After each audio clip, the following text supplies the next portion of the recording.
This is our second meeting of our new community of practice for Schoolyard Forests.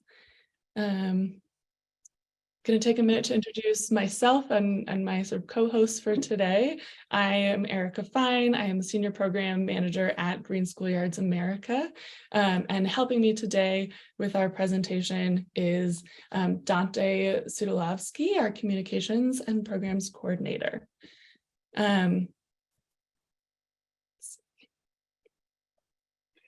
Again, we are in the spirit of creating community, which is one of the goals of this session. If you would take a minute to make sure that your name is on your little Zoom window, and to add your organization and your pronouns, if you're comfortable, that would be excellent. Our agenda for today is that I'll do a couple a little bit of introduction again for folks who haven't been to one of these before. We have a couple updates from Green Schoolyards America that we would like to share. And then we're really excited to have Brian Montez and Juanita Chan here from Rialto Unified School District to do a presentation for us about the work that they've been doing on Green Schoolyards. We'll have some time for Q&A, and then we'll have some time for breakout room conversation for all of you who are here in our virtual world to get to connect and meet with each other. And then we'll close out the meeting. Okay, so I'm enjoying seeing everyone who's here. So yeah, feel free to continue sharing where you're joining us from.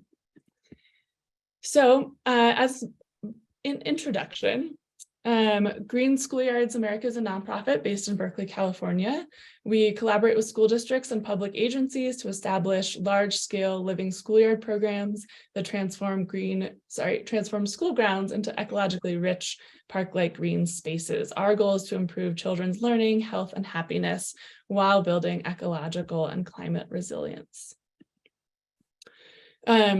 This community practice is part of the National Schoolyard Forest System that we launched last year to help school districts across the country to increase their tree canopy on school grounds in places that will directly shade and protect pre-K to 12 students from extreme heat and rising temperature due to climate change. This community practice is also connected to the California Schoolyard Forest System, which is the first state in this national initiative. It feels useful to take a minute to say what schoolyard forests are or can be. Through this series of community practice sessions, we'll get to hear what lots of different versions of them look like. But as a general definition, schoolyard forests are climate oases on school campuses designed to nurture and protect students from extreme heat. So we know that oftentimes trees on school grounds get planted in lines or in the front of buildings in places where they aren't accessible to children and don't actually create that much shade and protection. And so we're looking to shift that to creating these oases, groves of trees that are planted in places where children can access them. Again, the goal of this community of practice is to provide support and build a collegial network of folks across the country who are striving to do this work. We're hoping to make it easier for everyone to do that by, helping folks to share information amongst each other, and a forum for us to share some information with you all as we go as well.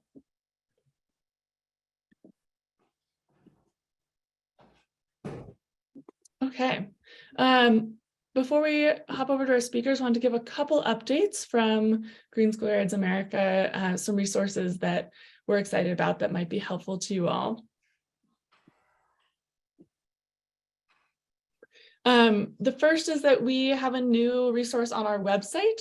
There is a new webpage that you can find under resources called Grants for Schoolyard Forests and Green Schoolyards. And there's two that I wanted to highlight for you today. There are 2 CAL FIRE grants. The public comment periods on the grant guidelines for those just closed last week. We hope that the final grant guidelines will be published soon, and they are both designed and worded to help support the creation of green schoolyards and schoolyard forests for public entities and nonprofits. So the tentative application deadlines are coming up kind of soon. The draft guidelines for those grants you can still find on our website if they're not posted on the CAL FIRE website directly.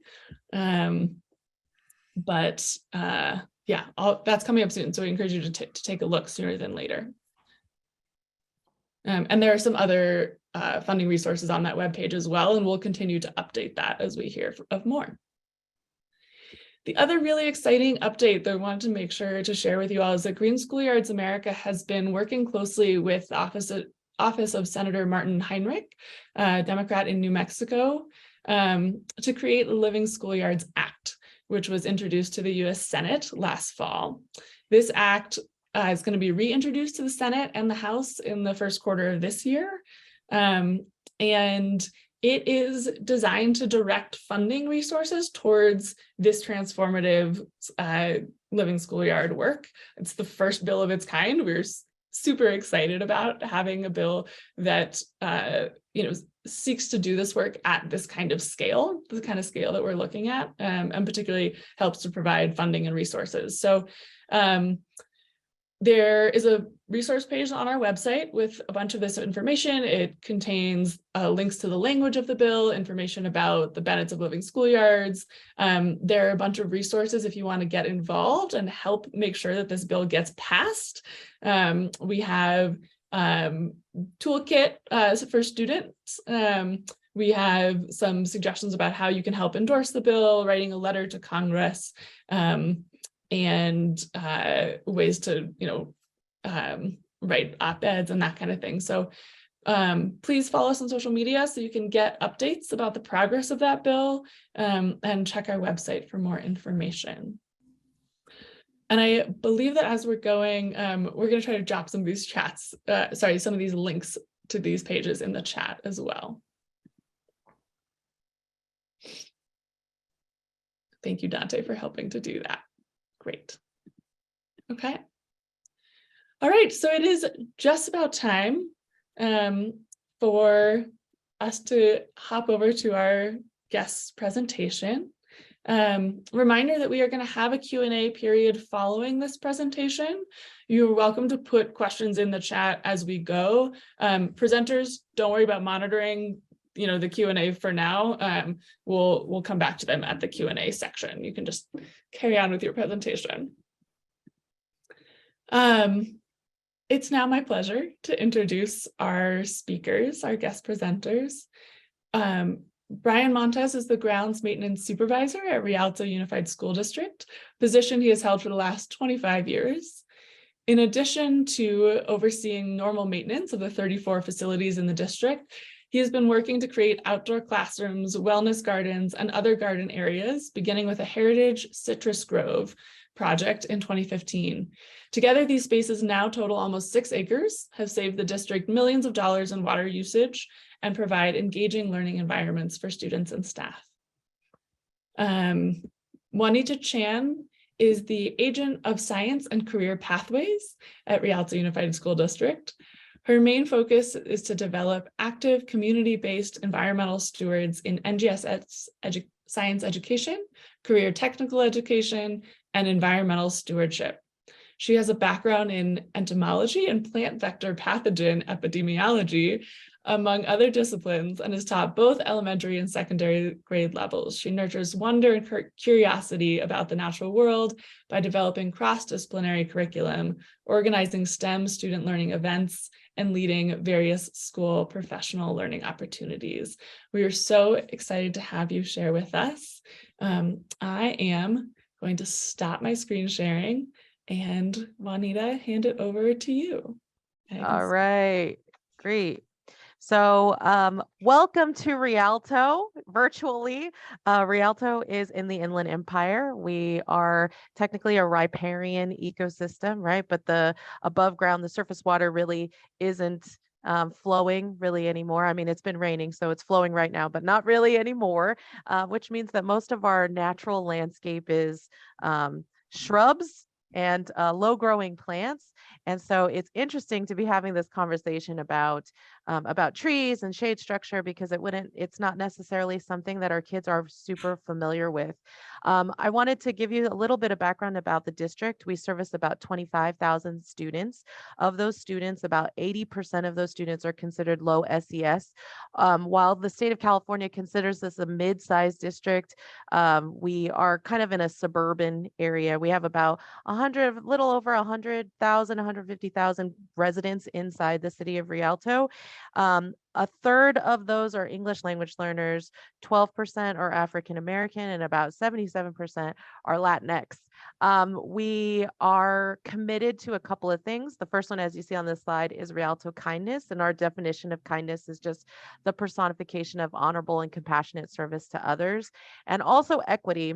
And so equity, we believe, is achieved when all students, staff, and families are acknowledged, accepted, and valued, and have the needed support and encouragement to take personal responsibility to realize their highest aspirations.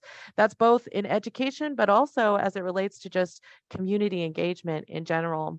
Our board has created a resolution that focuses on three things, and we've actually shifted a lot of district language to include these three things. The first one is reducing our overall environmental impact, improving wellness in general, and then a focus on sustainability education, and really rethinking the roles that schools can play for the larger community.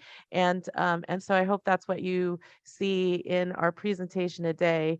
The first thing that we'd like to address is how we kind of started. And so I'm going to let Brian talk a little bit about that. Okay, well, my program came to me in 2015 by a lot of different avenues. Juanita was a big part of that. And it mostly focused on trying to put back into our district what we came from. And our district was basically built on orange groves and vineyards.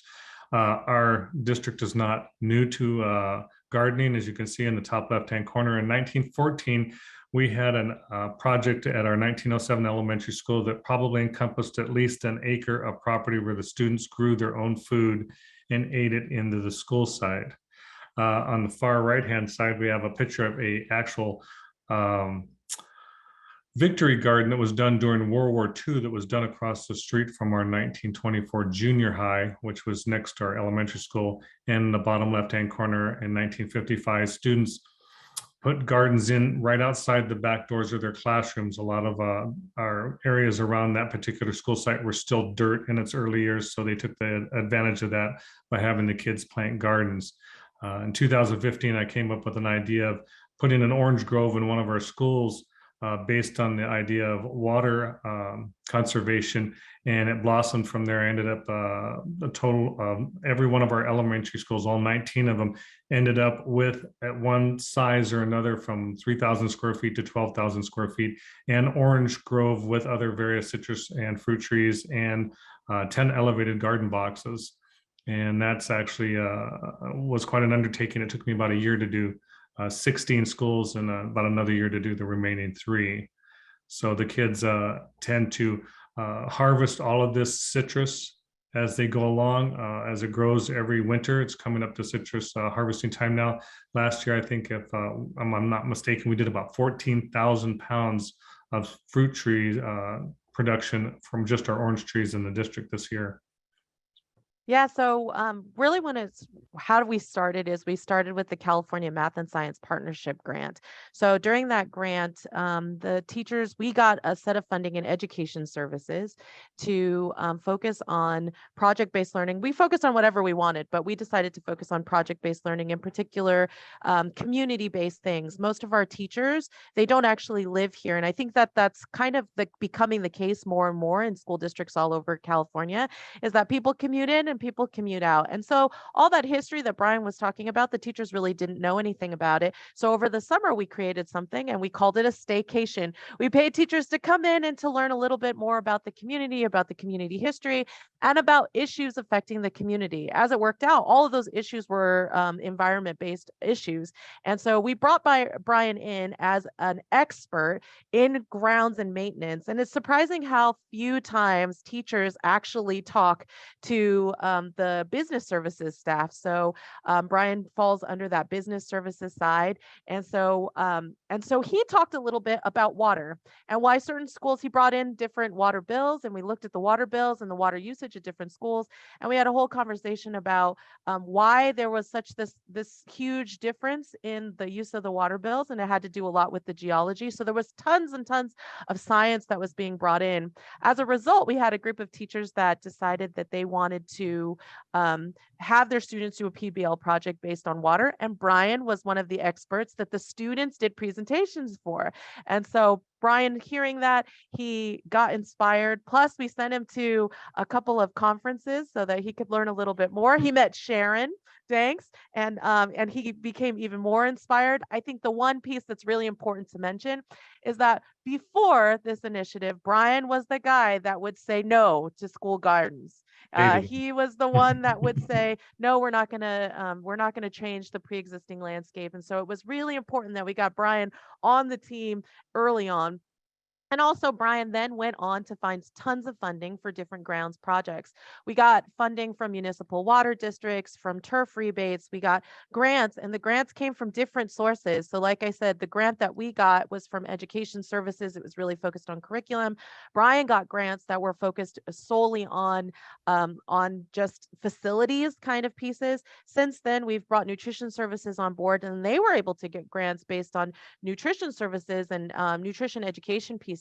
And so I think that that's one thing that really allowed our project to grow. So here's some additional photos of members that started. So here's this group of teachers on the back of this wagon. We sent teachers to farms. We sent teachers to local water agencies. The teacher at the bottom, that's Susan Dix. She's since retired, but she was the one that was just the little voice of Jiminy Cricket in Brian's ear over and over, asking for these gardens. Actually, she was asking for gardens, and it just coupled well with what Brian already wanted to do, which was the Grove project for that quasi. Say it again, Brian. How do you say it? It was in conjunction with our district's 125th anniversary. It was a quasi-centennial anniversary. I can never say that, quasi-centennial, but the first groves actually had those signs that said quasi-centennial, and it led to these outdoor learning labs. Brian, you want to talk a little bit about the outdoor learning lab? Yes, this particular lab is over at Morris Elementary School. It encompasses about 10,000 square feet, has about 4 or 5 very mature ash trees in it. We removed a very little grass out of this area. It was mostly dirt because of the shade, the roots, and the student activity around it. So we used it as an outdoor area to put about 6 raised garden boxes. It actually has an amphitheater. You can kind of see it in the bottom right-hand corner, the kids sitting in the right-hand side. It has a staircase that goes up to the kindergarten and a staircase that goes down to the main playground into the outdoor classroom. It also has picnic tables. It has electricity, which gives you the ability to do outdoor classes and events. It has a composting area. And then adjacent to it, it has 14 citrus trees that are adjacent to that as well. And that this goes along with 4 other outdoor classroom environments we've built throughout the district so far. In addition to building these outdoor classroom environments, we also put in a couple of carbon sequestration forests, and we're continuing to push that idea forward, the carbon sequestration forest. I think the real question is, how do we get the school community to care about what's going on the playground? Because a lot of times what happens outside of the classroom is done in isolation, and in isolation meaning that the teachers and the kids really usually have very little to say about what their environment looks like. And the way that we were able to kind of push the needle forward is by bringing in all of the learning that is really critical to happen outside. A lot of that falls under science, which is why the emphasis on the next generation science standards. However, there's also tons of opportunity to incorporate social science. There's lots of opportunities to incorporate literature pieces. And over time, we've really had to leverage all of these different components in order to really move the district as a whole forward. So now we've got teachers and we've got students talking about things that are happening, which trees are being pulled out, which trees are being planted, where they're being planted, how we're monitoring those trees.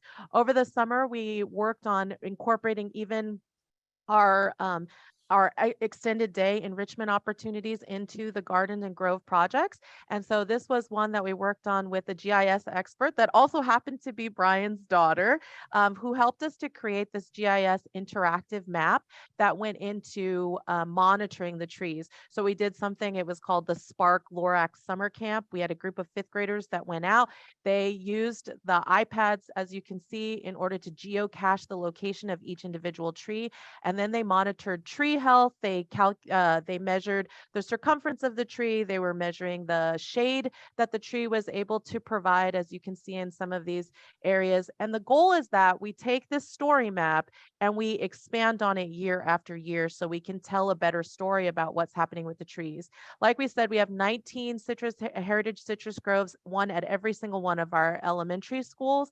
But during the first summer, we were only able to map the first 12.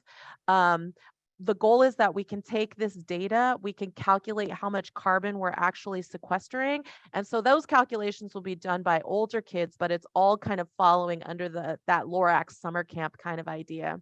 The other piece has to do with how do we keep this on the tip of everybody's tongue, all the way up from the superintendent and the board, the school board, all the way to, the grounds and maintenance workers and the kindergartners, the parents. How do we make sure that everybody's talking about that? Well, we had to have a comprehensive set of programming happening at elementary, middle school, and high school. And we wanted to make sure that we were delivering lessons every single year that focused on people, place, and planet.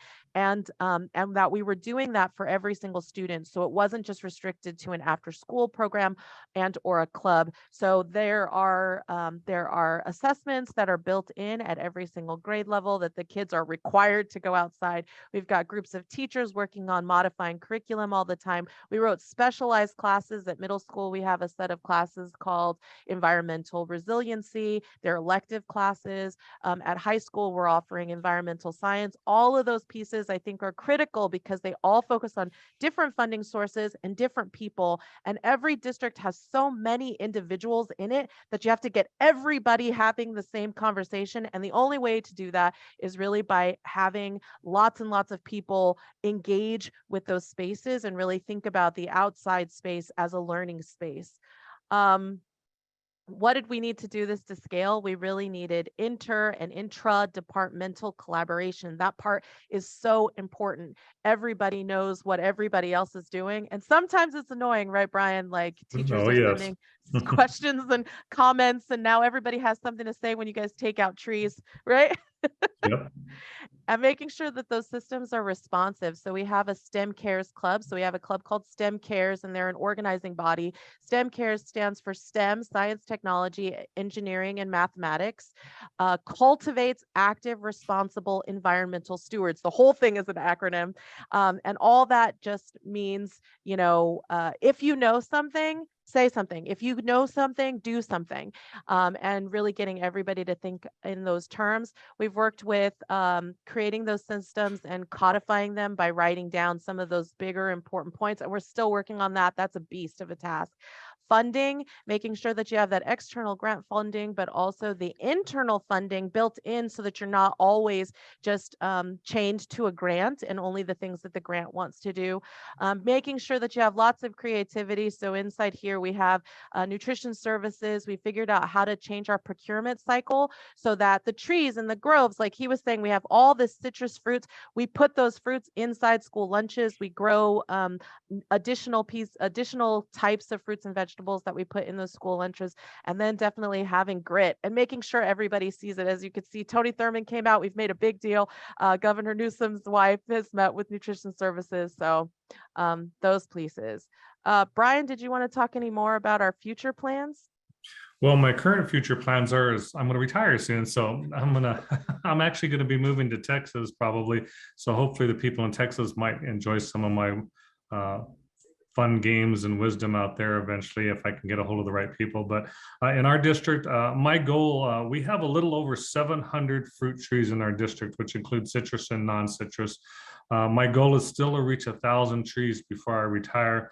I'd like to still get gardens and some type of fruit tree in every school in our district. Right now, we have them at, I think it's 23 to 24 school sites have them out of the 29 schools. So I'm getting really close.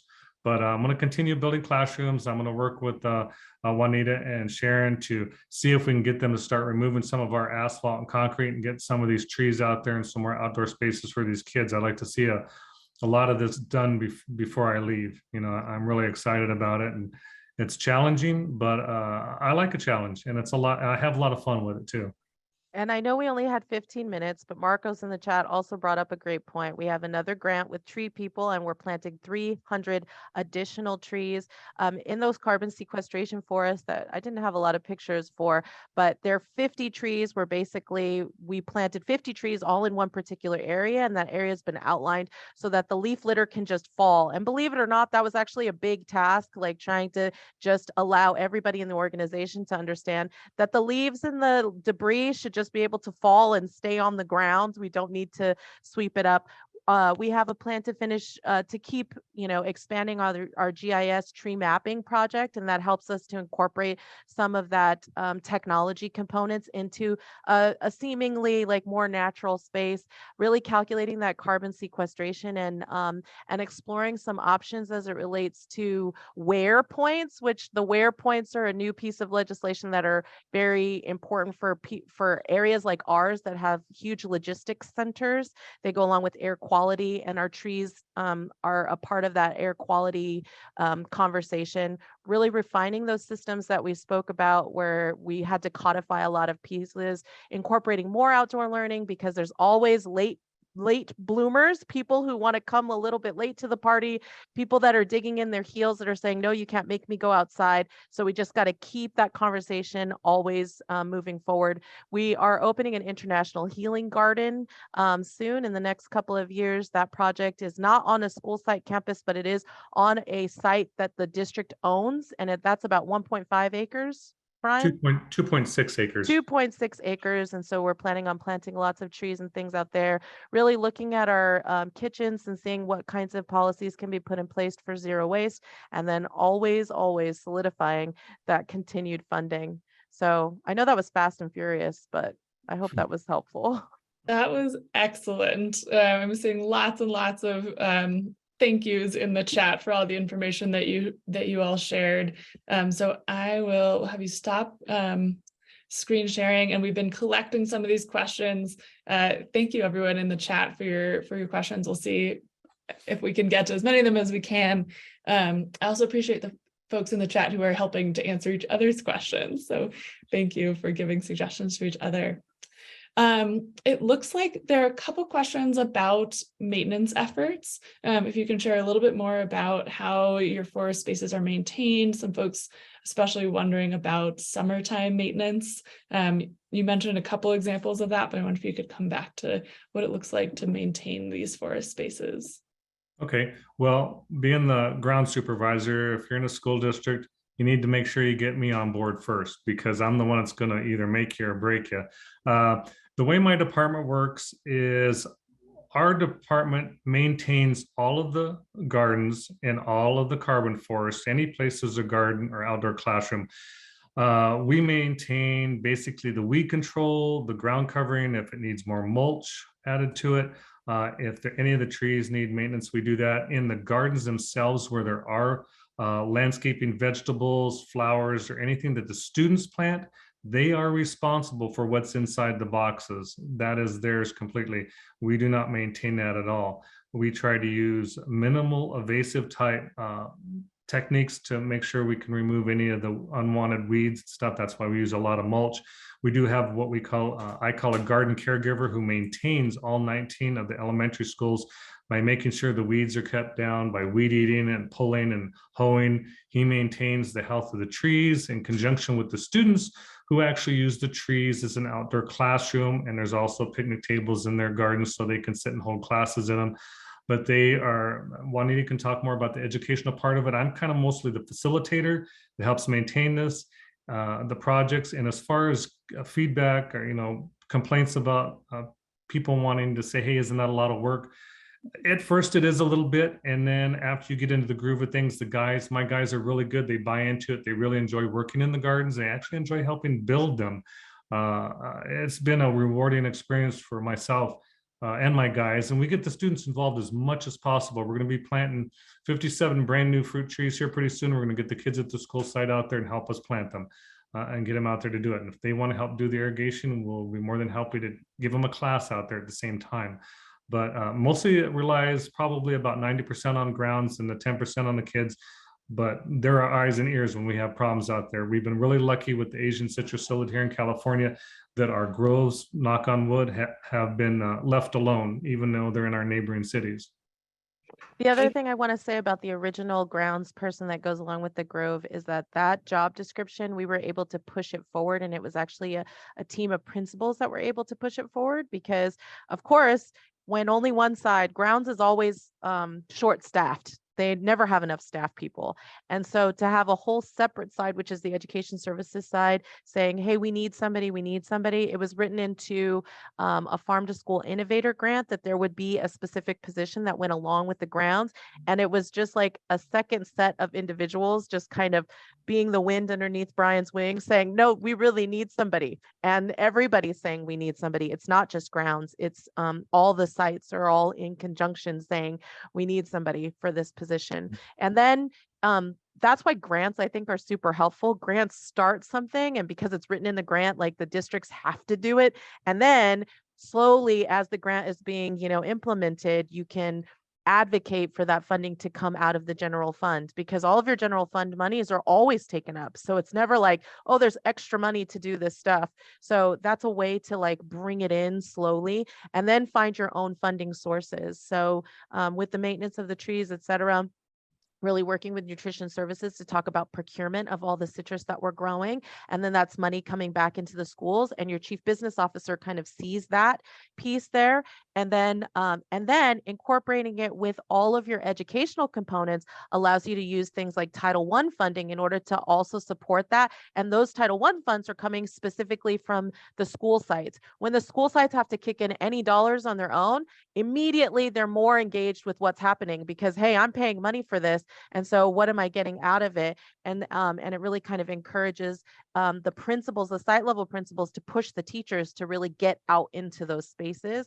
And his grounds guys, kids are real cute. So as many opportunities as you can to have the kids come in and advocate for something and, work together with the grounds workers, work together with their parents. You're going to get a lot of positive kind of PR in the school. And that's what you need in order to keep that conversation going to the district office, to the superintendent, to the assistant superintendents, to the school board. When they hear it from the kids, then it becomes a priority in the district. Yeah. For those of you who were asking, I've noticed the notes down here. We have 29 school sites, 19 elementary, 5 middle, 5 high schools. We have 4 support facilities. I have 28 guys in my department. They're spread across the district in various capacities. And as far as water savings, someone might have asked, we save about a little over 6 million gallons of water every year by these facilities at our school sites district-wide. Because we took out grass. So there was Correct. grass there, and now we're not watering grass. Instead, we're just watering trees. It's all on drip. Great. Thanks for throwing in those detailed numbers, Brian. I was going to ask you that. And Juanita, I think you definitely started to address the question that we've had a couple times in the chat about how do you engage teachers and how do you get them using green curriculum? I think you talked a little bit about some sort of, top down and bottom up grassroots sort of, building that enthusiasm. Is there anything else you want to add about how to engage teachers and how to get them to use trees. I think the other thing is Brian and I did a roadshow, and we talked to the union, the teachers union, because there was some concerns about putting all the citrus trees. What about bees? And what do you mean I have to take my kids outside? And that's not a part of my contract. To get all of those things kind of taken care of on the front end saves you some drama on the back end, with people saying those things. There have been concerns about, about bees and rodents and ants, the same thing, but we haven't had any evidence of that being a problem anywhere. And Brian had a really great kind of response to that, which is we already plant flowers all over. So the planting of the flowers, and even in the grass, as you can saw in one of the pictures, like you have all the cloves. And so there's bees there anyway, and bees are our friends. And in fact, we've put in a couple of new science formative assessment pieces that go along with arthropods in the 3rd grade, especially because, hey, what better way to, change people's mind than to educate them about the arthropods, the little micro ecosystems that are happening right at our school sites. And then again, it becomes another like learning opportunity for the whole group. That's great. Thank you. I love arthropods. That's great. Tracking some of the other questions in here, we had a quick clarification. Brian, somebody just wanted to clarify, is all tree maintenance done in-house, or do you contract any of that out to other arborists? All of our fruit trees are maintained by us in-house. The only thing that we contract out periodically is regular tree care for shade trees, the regular landscaping trees. We do that occasionally if the trees are too large for our equipment, or the trees are too large for us to handle with the crew that we have.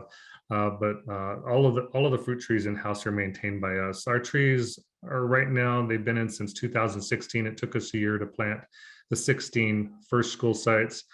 Some of the trees are ranging about 8 feet now, and they're getting big. So the kids are able to pull most of the fruit. We do have ladders, grove ladders, if necessary, to go out to school sites and help the kids if necessary. But the kids are more than capable of picking the fruit. Matter of fact, they usually go out there with the teachers and they'll pick everything they can reach, and the teachers assist in the rest of it. But no, all the citrus and stuff are taken care of by us.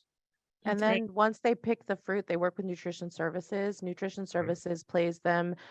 They pay the school sites, like what is it, like the regular cost that whatever they would normally pay for those citrus fruits. Current market And value for the day. current market value. There it is. That's what I was looking for. And then the school sites actually get that check, like physically, the principals get the check. And it's helpful because then people are like, what? We're making money off these trees. Now we really need people to go out and take care of them and monitor, et cetera. And in that GIS project, the students also learned a little bit about tree health, like markers of tree health and things to look for, curling leaves, et cetera. And there's a space on the data collection portal for that GIS map where they give them a wellness score. But there's also a notes section. We didn't have to use that because all of our trees were pretty healthy, but we've named all of the trees, and so we're hoping that in the future that helps the students and grounds have better conversations about the tree, because instead of it just being, the tree over there in the grove, the third one over on the right, now it's, if it's at Fitzgerald, it's tree F27. And this is what we saw. We saw some cottony cushion scales on this particular tree, and then we can give that information more specifically to grounds. Anybody that happens to be out in the Inland Empire area, you guys got my contact information. We do tours occasionally for people that are interested in looking at what we're doing out here. And then I do have, if you want to go to Facebook, if you just look up Brian the Tree Guy, all one word, I do have a website that's not currently updated, but it has a lot of what we've been doing with the orange groves on there. Thanks, Brian. And I do want to transition us to our breakout rooms, but there's one other question. Let's see. Wanted to respond. Somebody had asked about guidance for selecting trees, and wanted to share that that's one of the things that Green Schoolyards America, our team, is working on in conjunction with a bunch of our partners, is developing some lists of trees that are appropriate for children, that are appropriate for the changing climate. And so look forward to sharing that resource with you.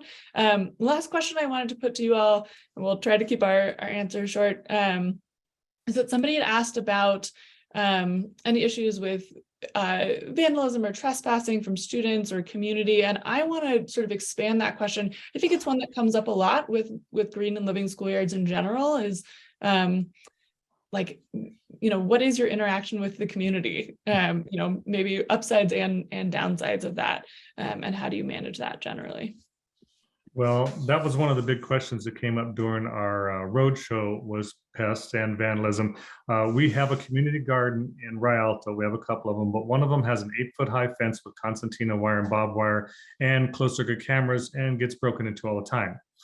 My philosophy is a garden is a place where you want to invite people. So I didn't want high fences and security areas around my gardens. I made them inviting. So my gardens all have 3-foot high split rail polyvinyl ranch fencing around them. Because I tend to believe on a psychological level that people want to get into areas if you're trying to keep them out. If you're inviting them in, chances are they're not going to bother it because they figure there's nothing in there of value to start with. We've never really had any problems with any vandalism at any of our school sites at all. I mean, they're very welcome, and kids go in there as long as they have teacher guidance and monitoring, but no one bothers them. They kind of just stay on their own. And it's been my experience that, so Brian was right. We did that road show. We advocated very heavily for not having the fences or just having a minimal fence specifically for that reason. When the kids actually get out there, they start naming the plants. They name their little zucchini friends. They name the trees. And so it really takes on a different life. I know that there was an instance where, some of the plants were accidentally, destroyed. Kids went to the school board meeting. People were crying. I had, my friend so-and-so, they were really talking about the plants like they were like people. Everybody's like, who is this person? He was my zucchini. Like, so we really haven't had any problems with vandalism, even the big kids. Thank you so much for sharing that perspective. That was a wonderful way to end this question and answer section. I know that there were a bunch of more questions in the chat. We'll try to find ways to get those answers out to the community. Brian and Juanita, thank you so much for what you've shared with us. This is really an excellent. You're welcome. You're welcome. I enjoy with everybody. Feel free to contact me or Juanita. I'm sure we'll be able to answer as many questions as you can because there's always a lot. We can put their their contact info in the chat. I do want to respect folks' time, so we're gonna wrap up now. A couple notes as we close. Thank you again so much to our speakers, to my colleague Dante for running background tech today, the rest of the Green Schoolyards America staff who's here and been supporting this. Our next meeting is on February 21st. We're still lining up speaker for that, but we'll announce it on our website and through social media when we have that. The one after that in March, the guest speakers will be from Oakland Unified School District.